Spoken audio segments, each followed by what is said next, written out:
Olá, bem-vindo à minha casa digital. O meu nome é Patrícia Casanova e sejam bem-vindos ao Arquitreta do mês de maio.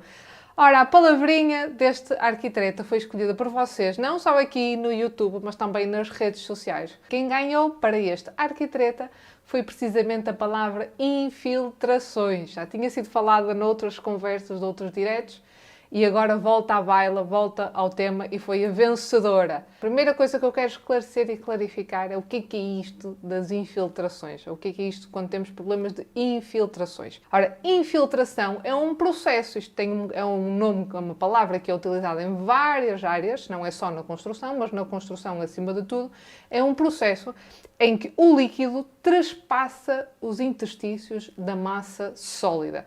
Ou seja, no caso da construção, acima de tudo, os principais problemas estão associados a quando a água ultrapassa as nossas superfícies sólidas e entra no nosso espaço interior. Isto não é suposto acontecer, regra geral, e quando acontece é sinal que há problemas, que alguma coisa falhou. E quando esta água invade as nossas superfícies, no nosso caso superfícies opacas, quais são os problemas que normalmente depois nós vamos ver pelo interior? O primeiro sinal, que lá está muito associado à umidade, vamos ter nas zonas das paredes ou das lajes da nossa superfície opaca, vamos ter problemas de valores de umidade alterados. Como eu disse no direto anterior, a umidade por si só não é um problema. Os valores elevados de umidade é que são um problema. E uma das causas dos valores elevados de umidade é quando a água está-se a infiltrar e a passar pela nossa massa sólida e a aparecer no interior dos nossos compartimentos. Outro problema que vai acontecer quando temos água a infiltrar são as manchas. Às vezes, nem sempre as infiltrações vão dar problemas de bolores.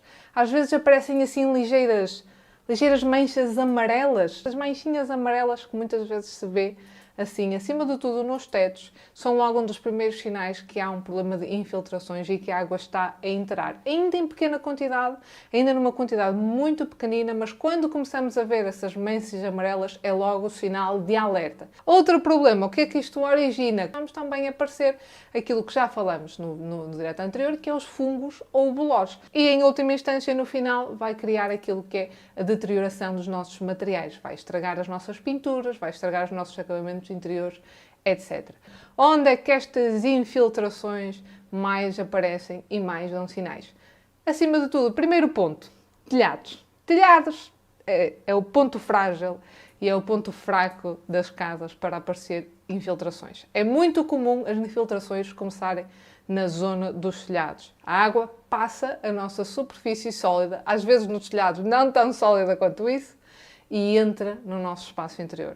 A seguir temos também nas zonas das paredes. As paredes, quando dão origem a zonas de fissurações, quando temos microfissuras, vamos muitas vezes abrir caminho para que surjam problemas de infiltrações através das paredes. E depois também é muito comum haver infiltrações nas zonas em que temos pilares e vigas. São zonas em que temos estrutura forte e que há muita tendência que esta estrutura forte se desligue da nossa alvenaria. A maior parte das vossas casas provavelmente terá alvenaria de tijolo. Quando estas estruturas fortes dos pilares e das vigas se desligam das alvenarias e criam fissurações, aí também vai ser um ponto muito frágil e em que muito propiciamente vão aparecer as tais infiltrações. E o outro ponto frágil que eu quero destacar, que é onde acontece também muito, é na zona dos buracos dos vãos. Na zona das aberturas das janelas e nas aberturas das portas. Sempre que fazemos um buraquinho numa superfície contínua, numa parede, o que é que acontece? Criamos pontos frágeis. Abrimos um buraco, abrimos um vão. Essas são zonas que também têm propensão a fissurar e depois também acontecem muitas vezes as infiltrações acontecerem aí nessa zona. Meus amigos, se não retirarem mais nada desta conversa, retirem esta frase. A água, se houver um ponto frágil, ela vai sempre encontrar caminho. É impressionante. Ela consegue sempre arranjar forma de passar, de escorrer, de deslizar por uma viga e entrar lá dentro. Se houver um sítio onde há um ponto frágil, ela mais tarde ou mais cedo, ela vai arranjar caminho e vai passar para dentro. E qual é a solução? O que é que falta? O que é que faltou durante muito tempo? E ainda hoje, não vou dizer isto porque hoje já temos que ter muitos mais cuidados, muito mais regras, mas a verdade é que ainda hoje isto acontece. O que é que falha muito para que as infiltrações apareçam? Falha a impermeabilização. As infiltrações, os problemas associados à passagem da água, estão muito associadas à ausência de impermeabilização.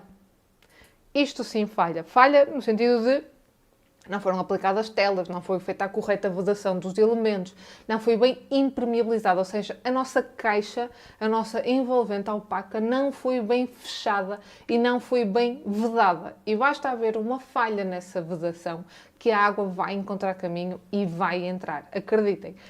E depois tem outro senão. É que muitas vezes ela aparece num sítio e está a entrar de outro. É muito difícil também descobrir a origem e o ponto de entrada. Não se pode falar de infiltração sem falar de impermeabilização. Este é o fator fundamental para evitar que as infiltrações aconteçam. E esta é a principal solução quando queremos resolver estes problemas. Como resolver problemas de infiltrações? Muito rapidamente, para vocês terem uma noção. O primeiro passo é descobrir a origem. Por onde é que a água está a entrar? E o primeiro passo às vezes é o mais difícil.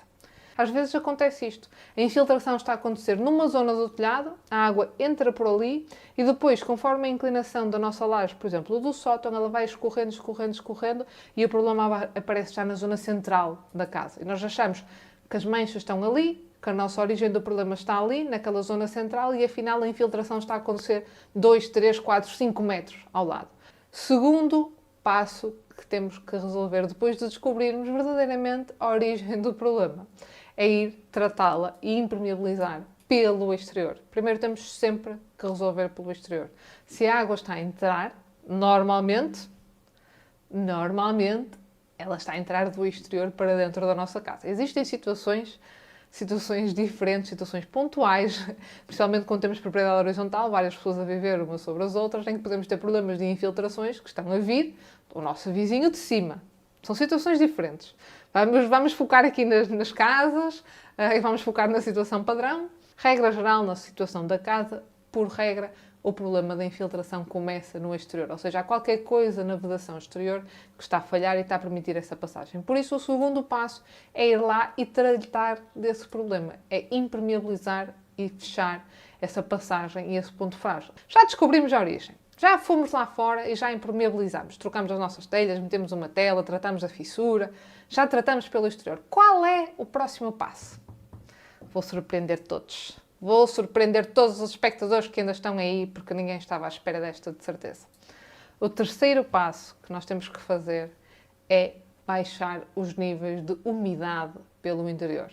Ou seja, se tivermos uma zona de laje, de parede, ou quer que seja, que esteve sujeita a um problema de infiltração, aquela superfície, aquela massa sólida encharcou, ficou ali com água acumulada. Ou seja, não adianta resolver o problema pelo exterior, impermeabilizamos e no dia a seguir estamos a tratar pelo interior e está tudo resolvido.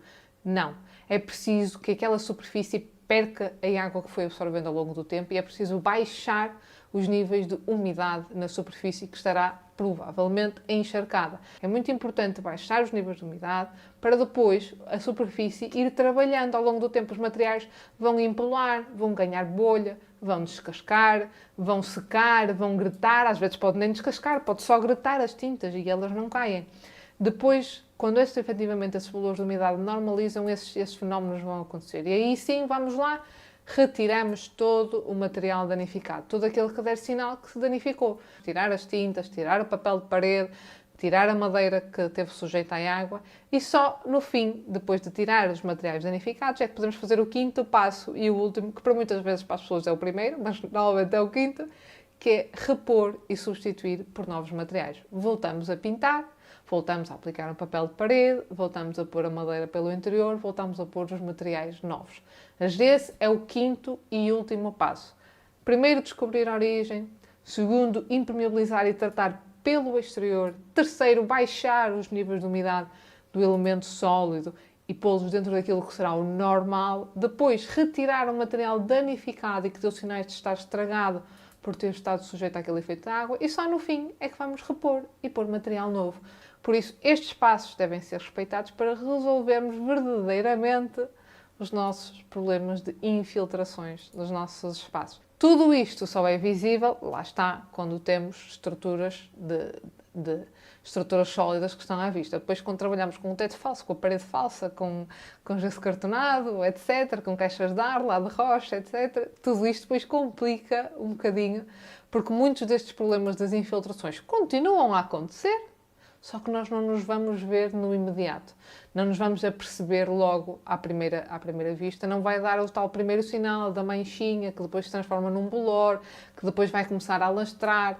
Não vai acontecer isso. Quando temos tetos falsos e paredes até com estrutura de gesso cartonado, tudo isto é mais perigoso e demora muito mais tempo a perceber-se, e quando nos apercebemos, às vezes o estrago já é muito maior. Aquilo que eu quero para este momento final desta arquitreta, que é palavras para o próximo. Deixem sugestões, espectadores que estão aí ativos e presentes, deixem sugestões de palavrinhas para o próximo arquitreta, porque vocês é que mandam e lançam a sugestão e depois também escolhem a palavra.